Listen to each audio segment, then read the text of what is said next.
What happens when passion turns to poison? When the quiet, simmering resentment in the heart of a genius is brought to a violent boil.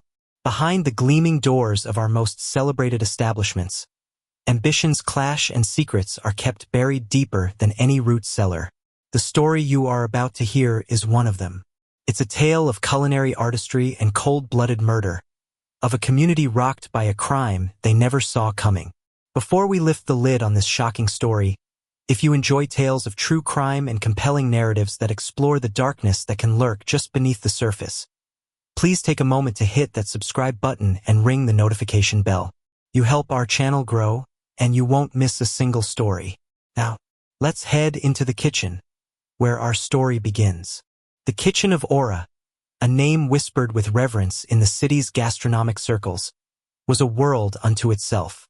It was a stainless steel kingdom of controlled chaos, a symphony of sizzling pans, sharp commands, and the rhythmic percussion of knives on wood. It was a place of blistering heat and icy precision. And in the farthest, quietest corner of this kingdom, away from the roaring grills and the frantic plating station, was the domain of Arthur Peabody. Arthur was the saucier, the soup and sauce man, a title that felt both grand and entirely inadequate for what he did. He was a man in his late 50s, with hands that were a roadmap of burns and cuts, but they moved with the grace of a concert pianist. His face, usually placid and beaded with sweat, was a mask of concentration.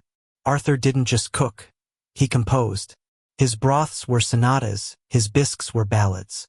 He believed that the soul of any meal, its truest essence, lay in its foundation: the soup, the sauce, the stock.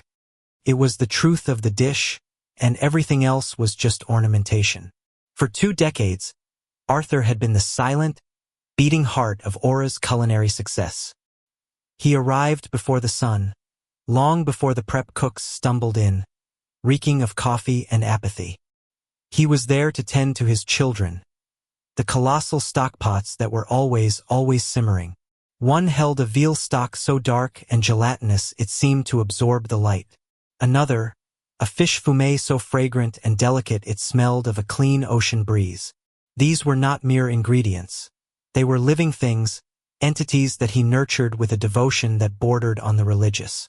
The owner of Aura, and the face on every magazine cover, was Julian Croft. Julian was everything Arthur was not.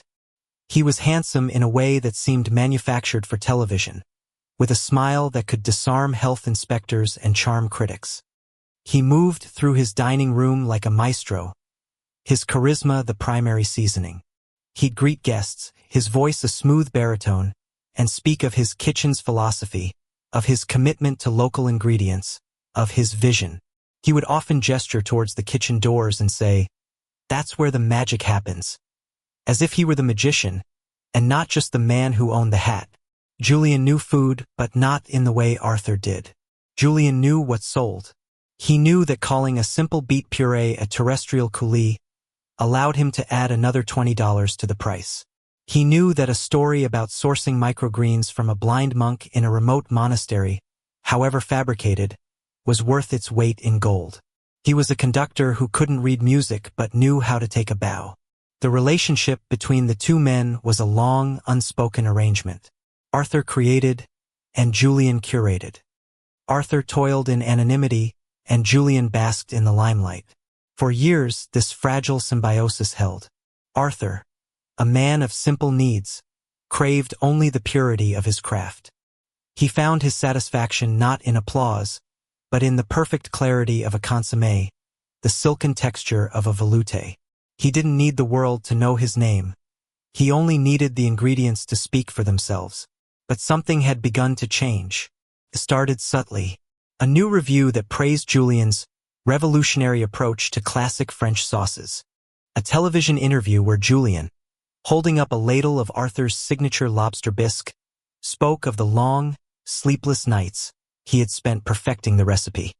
Arthur watched it on the small, grease-splattered television in the break room, a bitter taste rising in his throat that no amount of water could wash away. The source of the growing schism, the thing that was slowly turning Arthur's quiet resentment into a palpable entity, was a soup. But it wasn't just any soup. It was Arthur's life's work, a project he had been developing in secret for over a decade. He called it Consommé Eternal, the Eternal Broth.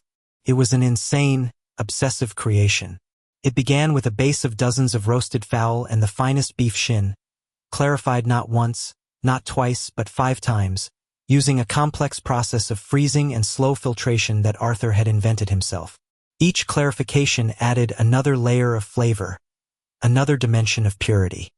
He then infused it with a bouquet of incredibly rare, wild-foraged mushrooms and herbs, some of which he cultivated himself in a small, illegal greenhouse on the roof of his apartment building.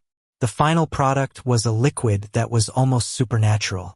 It was a deep, impossible amber, and held within its depths the essence of forest and field, of earth and fire. To taste it was a profound experience, a journey that left one feeling as though they had communed with a memory they never knew they had. It was culinary alchemy. It was Arthur's soul in a bowl.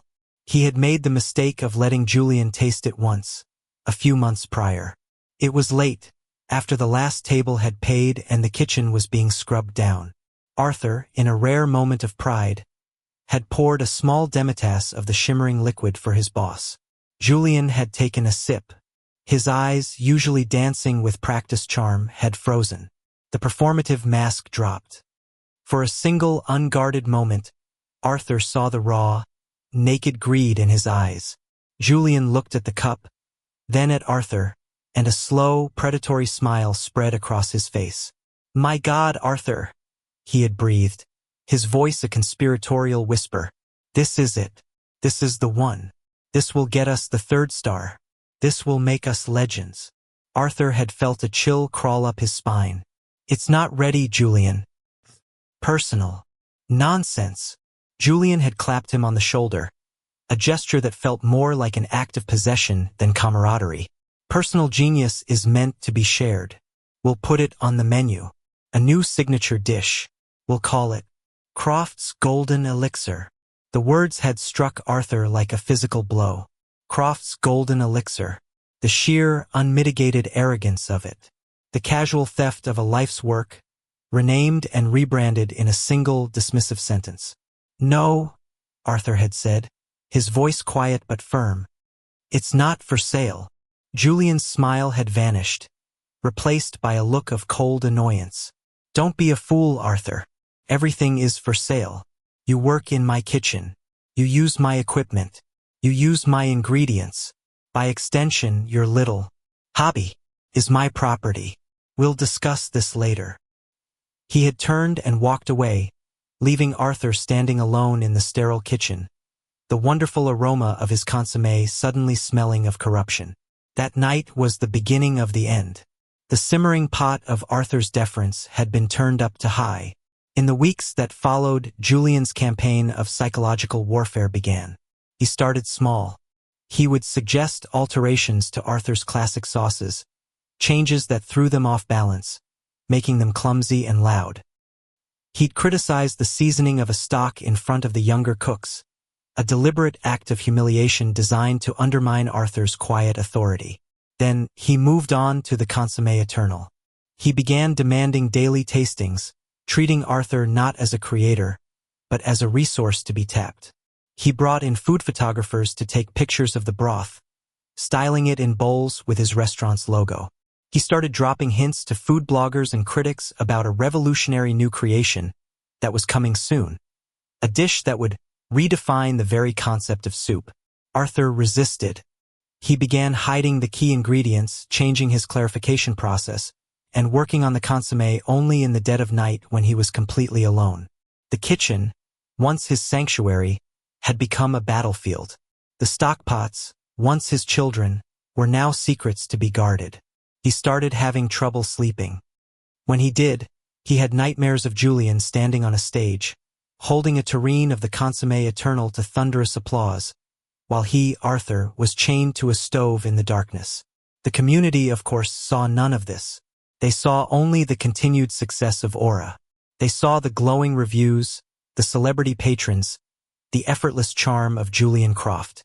They saw a successful restaurant owner and, if they thought of him at all, a loyal, long-serving cook in the background. They didn't see the silent, desperate war being waged in the heart of the kitchen. They couldn't hear the poison bubbling just beneath the surface, a dangerous concoction of stolen pride, simmering rage, and a genius pushed to the brink. The final service was still a week away, but for Arthur Peabody, the water was already at a rolling boil. The announcement came on a Tuesday, the most grueling day of the week. Julian gathered the entire kitchen staff just before the evening service, a rare occurrence that immediately set everyone on edge. He stood on a prep station stool, beaming, his crisp white chef's coat practically glowing under the harsh fluorescent lights. "Team," he began, his voice booming with a manufactured bonhomie that made Arthur's teeth ache. "I have some monumental news. Next Monday, we will be receiving a very special guest. A surprise visit. Anton Dubois will be dining with us." A collective gasp swept through the kitchen. Anton Dubois was not just a critic, he was the critic. His column, The Discerning Palate, had the power to elevate a restaurant to global fame or condemn it to bankruptcy with a single, acerbic phrase. A positive review from Dubois didn't just mean more customers. It meant immortality. It was the third Michelin star, the James Beard Award, and a place in the pantheon of culinary gods all rolled into one. "This is our moment," Julian continued, his eyes sweeping across the room, but lingering on Arthur for a fraction of a second too long. "This is what we have all been working for. I want this kitchen to run like a Swiss watch. I want perfection. Every plate, every garnish, every single drop of sauce must be flawless." He paused for dramatic effect, letting the weight of his words settle. "And for the occasion, I will be unveiling a new masterpiece. A dish that embodies the very soul of Aura, the pinnacle of my career." Arthur felt the blood drain from his face. He knew what was coming. "We will be serving Dubois Mycroft's Golden Elixir," Julian announced, his voice filled with false modesty. He then looked directly at Arthur, a challenging glint in his eye. "Arthur, I'll need a full 2-gallon batch ready for Monday. The absolute best you've ever made. Don't disappoint me." The other cooks and servers erupted into scattered, nervous applause. They saw a visionary owner leading them to glory. Arthur saw a thief announcing the date of his heist in front of a crowd of unwitting accomplices. He felt 100 pairs of eyes on him, but his world had narrowed to the smirking face of Julian Croft. The humiliation was a physical thing, hot and suffocating. To be ordered, like a line cook, to prepare his own soul for another man to serve. It was unbearable. That night, Arthur didn't go home. He waited until the last dishwasher had left, until the cavernous kitchen was silent save for the hum of the refrigerators. He walked over to the stainless steel locker where he kept his personal knives and a few worn cookbooks. He also kept a small, locked metal box inside. He opened it. There lay years of his life, codified in a worn leather-bound journal. Every discovery, every failure, every secret that led to the consomme eternal was in its pages. It was his legacy. It was all he had. He had to make a choice. He could refuse, be fired, and watch from the outside as Julian hired some other saucier to try and replicate his work. Julian would fail, of course no one else knew the final, crucial steps, but he would still claim the concept as his own, and Arthur's name would be erased forever. Or he could play along. He could make the soup. He could make the perfect batch and then, somehow, expose Julian for the fraud he was. But how? A quiet cook's word against a celebrated restaurateur? It was hopeless.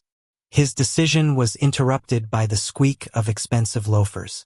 Julian had returned, holding a bottle of wine. "Couldn't sleep," Julian said, his voice softer now, conspiratorial. "Too excited. I knew you'd still be here. You always are. The loyal soldier." He poured 2 glasses of a deep burgundy wine. He handed one to Arthur. Arthur's hand trembled slightly as he took it. "To us, Arthur," Julian said, raising his glass. "To the 3rd star." Arthur didn't drink. "You can't do this, Julian." Julian's smile tightened. "We've been over this. It's happening. It's bigger than you. It's bigger than me. It's about the restaurant. It's about the legacy. It's my legacy, not yours." The words erupted from Arthur, louder than he intended, echoing in the empty kitchen. Every herb in that broth I planted. Every technique I bled for. You have no right. Julian took a slow sip of wine, his eyes cold and hard over the rim of the glass. He set it down with a soft click. Right? Let's talk about rights, Arthur. Look around you. This is my name over the door. That 60-quart Hobart mixer you use? I paid for it. The electricity that runs your beloved immersion circulators? My bill. For 20 years, I have given you a place to practice your little hobby while I took all the risks. I dealt with the unions, the landlords, the insane price of truffles. I have coddled your artistic temperament and paid you a handsome salary for it.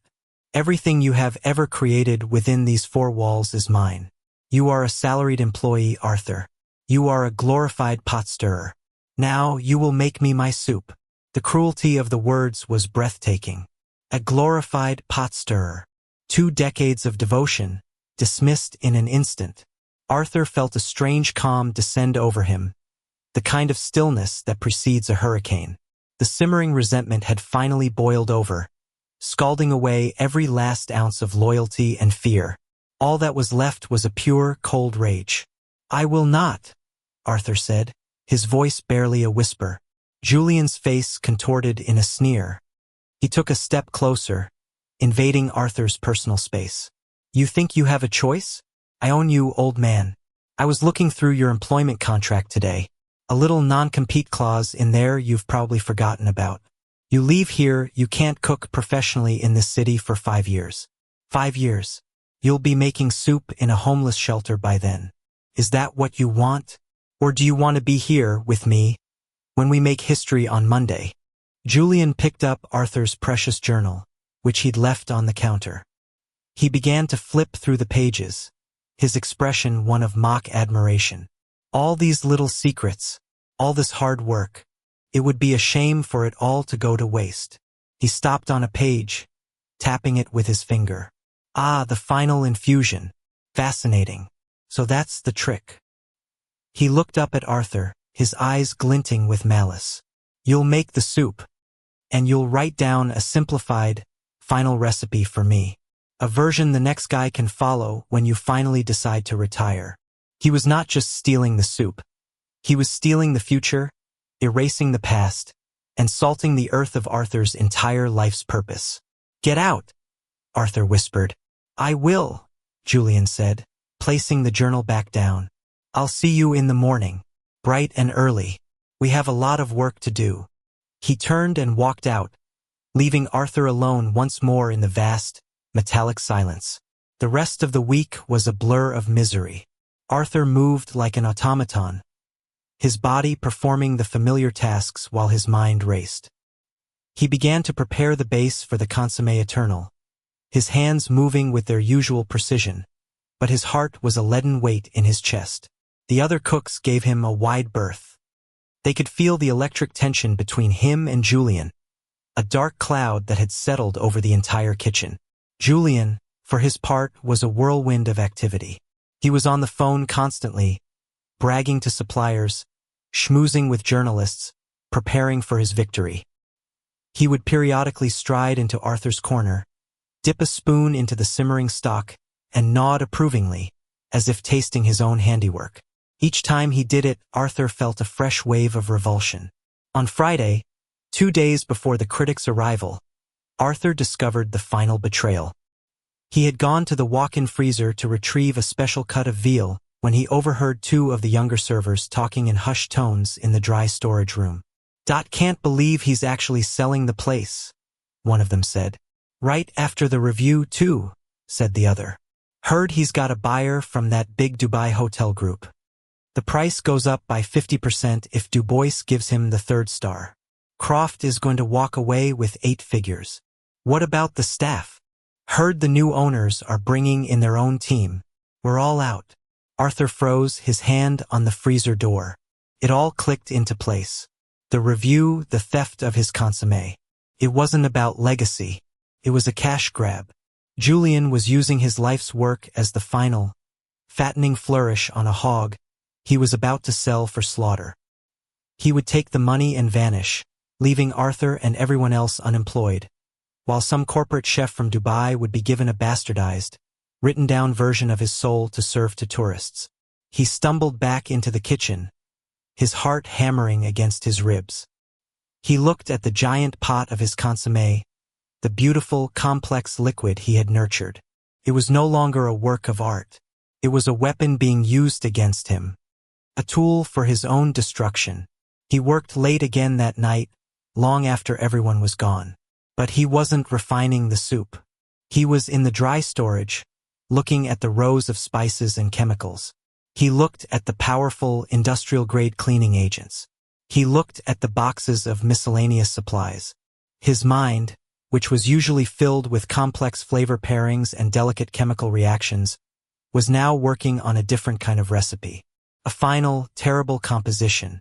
He thought of Julian's words. "You are a glorified pot stirrer." A dark, chilling thought took root in his mind. Perhaps he was. But a pot stirrer knows what goes into the pot. He knows the secrets. He knows how to create.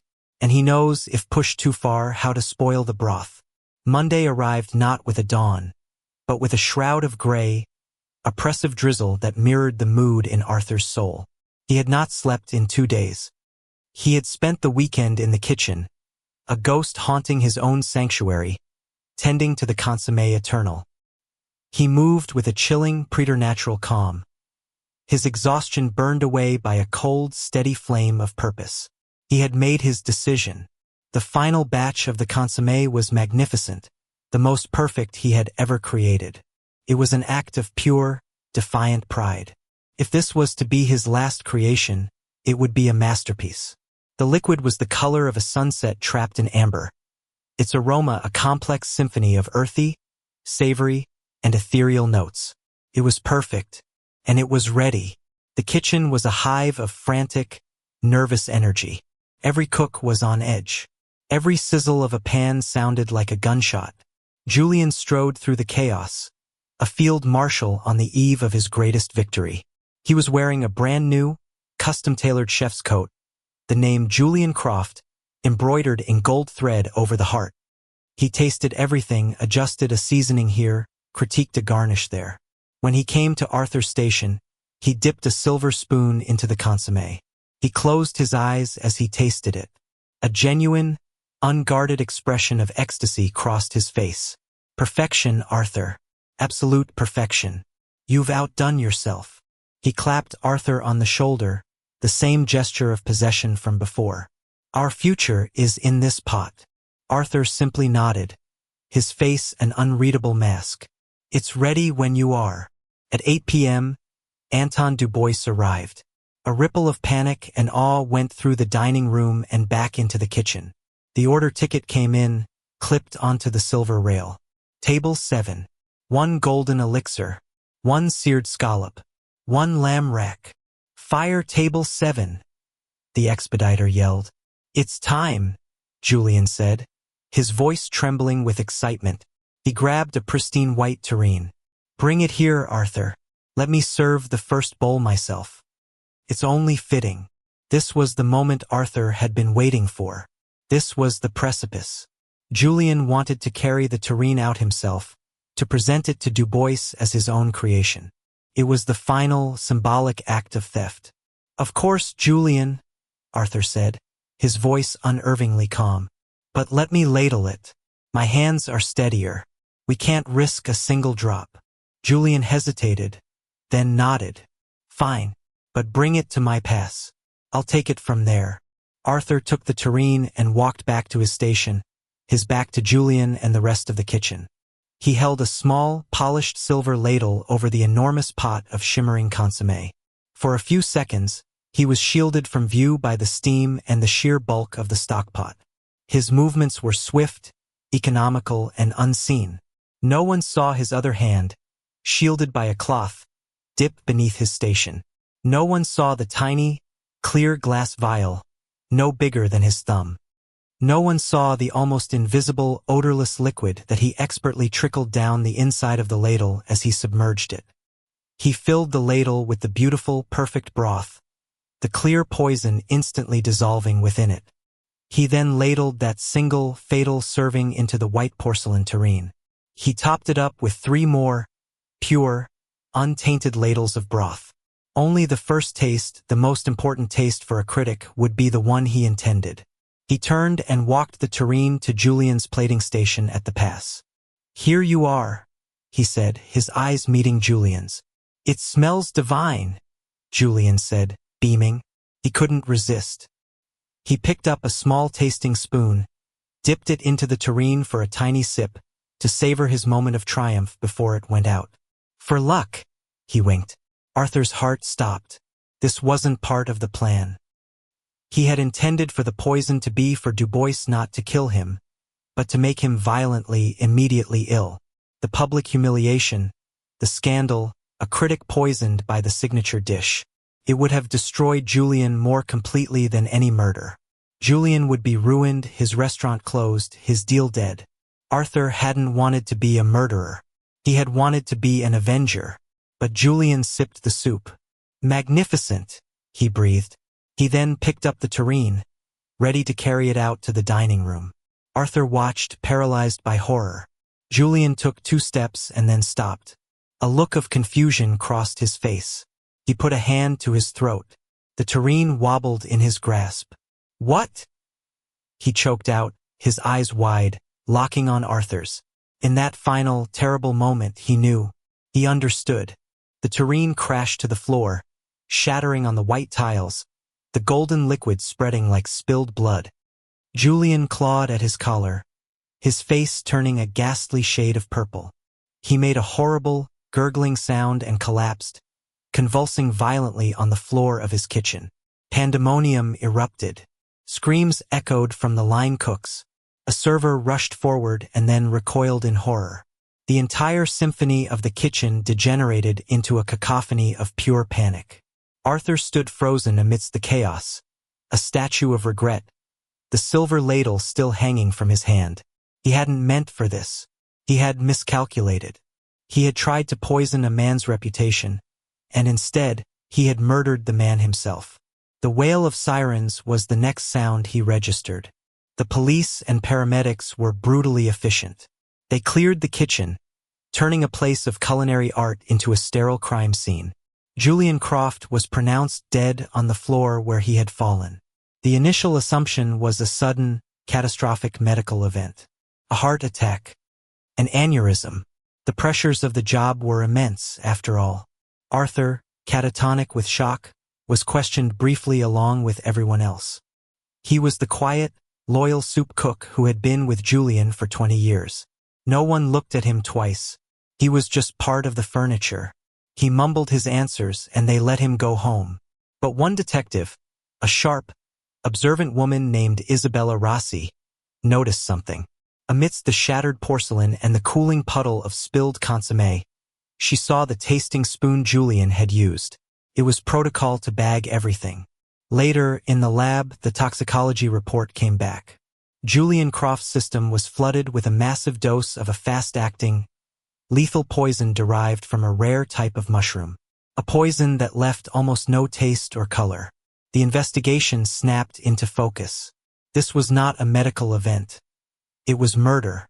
They scoured the kitchen. They found traces of the consommé everywhere, but the samples from the large pot were clean. It was only the sample from the shattered tureen and the tasting spoon that contained the toxin. The poison had been introduced at the last possible second. Rossi's team narrowed the window of opportunity down to a few seconds, and to a single person, the one who had ladled the soup. When they arrived at Arthur Peabody's small, tidy apartment, they found him sitting in a chair, staring at a blank wall. His small rooftop greenhouse was home to dozens of herbs, vegetables, and, in a small, carefully controlled corner, the exact species of mushroom from which the poison was derived. His leather-bound journal was on the table, open to the recipe for the consommé eternal. On the final page, in a shaky but clear hand, Arthur had written a new entry. It was not a recipe. It was a confession. The news of the murder, and the identity of the murderer, shook the community to its core. It was an impossible story. The celebrated, beloved restaurateur murdered by his quiet, unassuming soup cook. The media frenzy was immediate and voracious. They painted Julian as a fallen hero and Arthur as a monster, a chef of death who had boiled over with jealousy. But as the trial unfolded, a different story began to emerge. Other chefs and former employees came forward, timidly at first, then with more confidence. They spoke of Julian's arrogance, his habit of stealing credit, his cruelties behind the kitchen doors. They spoke of Arthur's quiet genius and his unwavering dedication. The narrative began to shift. Arthur was no longer a simple monster, but a tragic figure, a brilliant artist pushed beyond the limits of human endurance.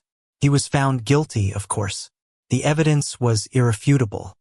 But the story of the soup cook and the restaurant owner became a local legend, a cautionary tale whispered in kitchens all over the city.